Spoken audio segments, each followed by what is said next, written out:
होता, रुद्राचा अवतार तो वाघाचा कसा होता, विचारा त्या सह्याद्रीला माझा शोभा कसा होता, माझा शोभा कसा होता.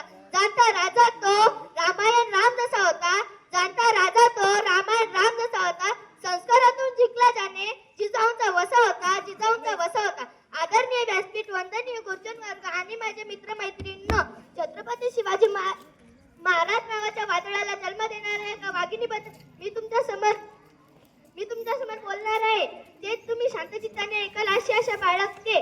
त्या मातीच्या चरणी धूळ त्या मातीच्या चरणी धूळ कुंकाचा सडा टाकून माती धरणी अशा राजमाता राष्ट्रमाता मासाहेब जिजाऊ यांचा जन्म 12 जानेवारी 1598 रोजी बुलढाणा जिल्ह्यातील सिंदखेड राजा लखुजी राजे यांच्या पोटी एक वाघीण जन्माला आली. त्या वाघीण माझ्या माता जिजाऊ या केवळ एक माता नव्हत्या.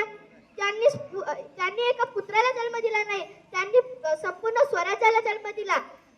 आपण म्हणतो जिजाऊ मातांनी नुसता शुभांना जन्म दिला. आपण आज जिजाऊ माता बनून आलेलो, पण एका दिवसासाठीच का? हा एक दिवस हा मोलाचा समजला जातो, पण हा मोलाचा समजून काही फायदाच नाही. कारण एक दिवस मातेबद्दल बोलतो, दुसऱ्या दिवशी ते डोक्यातून काढून टाकतो आणि तिसऱ्या दिवशी जसं होतं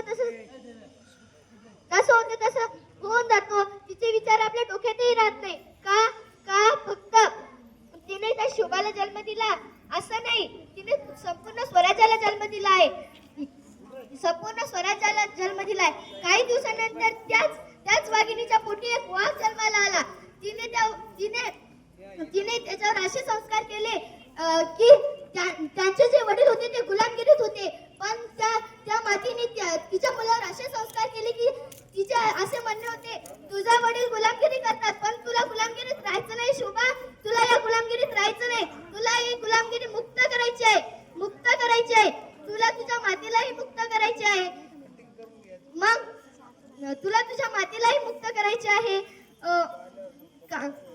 शोभा थालून बांधलेली होती की मला स्वराज्य निर्माण करायचे आहे, पण त्यावेळी स्त्रियांवर इतके अत्याचार होत होते, अन्याय होत होता की कोणी एखादा मुघल यायचा आणि त्या स्त्रियांना उचलून न्यायचा, त्यांच्यासोबत लग्न करायचं, तरी तिला सन्मानाने जगू द्यायचा.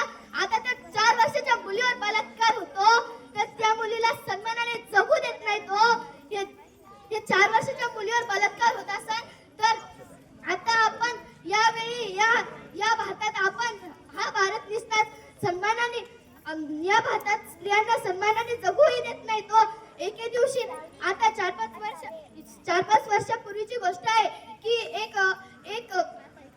छानशी मुलगी रस्त्याने जात असताना, रात्रीची संध्याकाळची वेळ होती, ती रस्त्याने जात असताना तिच्या मागे काय गुंडे लागले. ती इकडे तिकडे पळत होती, कोणीच दार उघडले नाही, पण एका मुलाने दार उघडले आणि तिला आत घेतले. त्यांचा फक्त एकच धैर्य होतं त्या गुंड्यांचा की मला फक्त या स्त्रीची आबरू लुटायची, दुसरे काहीच नव्हते. एका मुलाने दार उघडले आणि तिला आत घेतले. तिने अगोदर त्या खिडकीतून बघितलेले होते, ती रात्रभर त्याच घरामध्ये राहिली आणि परत त्यालाच विचारलं, त्या मुलांनी तिला विचारलं, मी तरुण तू तरुण, जर का मीच तुझ्यावर हात उचलला असता तर, तुझ्या अंगावर हात घातला असता तर, तिने तेव्हाच पलटून त्याला उत्तर दिले, मी अगोदरच तुझ्या खिडकीतून डोकावून पाहिले होते, तुझ्या घरात माझ्या शोभांचा फोटो लावलेला होता. ज्या घरात शोभांचा फोटो, त्या घरात स्त्रियांचा कधीच अन्याय होत नाही, त्या स्त्रियांना कधीच अन्याय होत नाही, हे तिने ठाऊन सांगितलेले होते. पण आता या स्त्रीला सन्मानाने जगू देत नाही.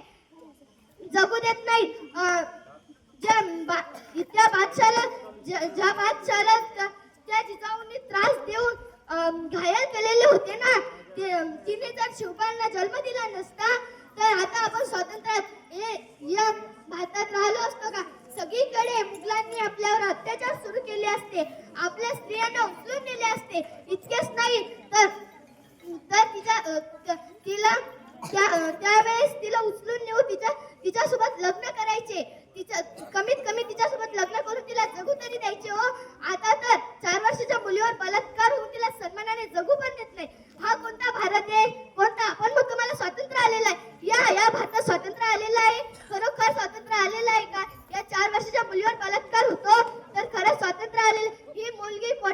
जगू शकते आणि शकणार. या मुलीने जर मनात जिद्द ठेवली की मला मला मला खरंच मला माझं स्वातंत्र्य भेटायचंय आणि भेटूच द्यायचंय.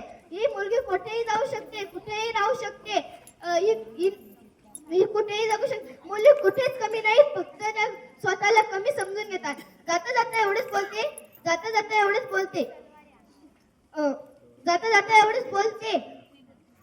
आम्ही काय मूषकाच्या घरी जन्माला आलो नाही, आम्ही आमच्या वाघाच्या घरी जन्माला आलोय.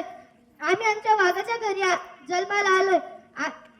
आम्ही काय मूषकाच्या घरी जन्माला आलो नाही. जे काय बरं वाईट व्हायचंय ते बघून आम्ही काय मूषकाच्या घरी जन्माला आलो नाही. आम्ही आमच्या वाघाच्या घरी जन्माला आलोय आणि त्याच्या सहचारिणी म्हणून जगत आहोत.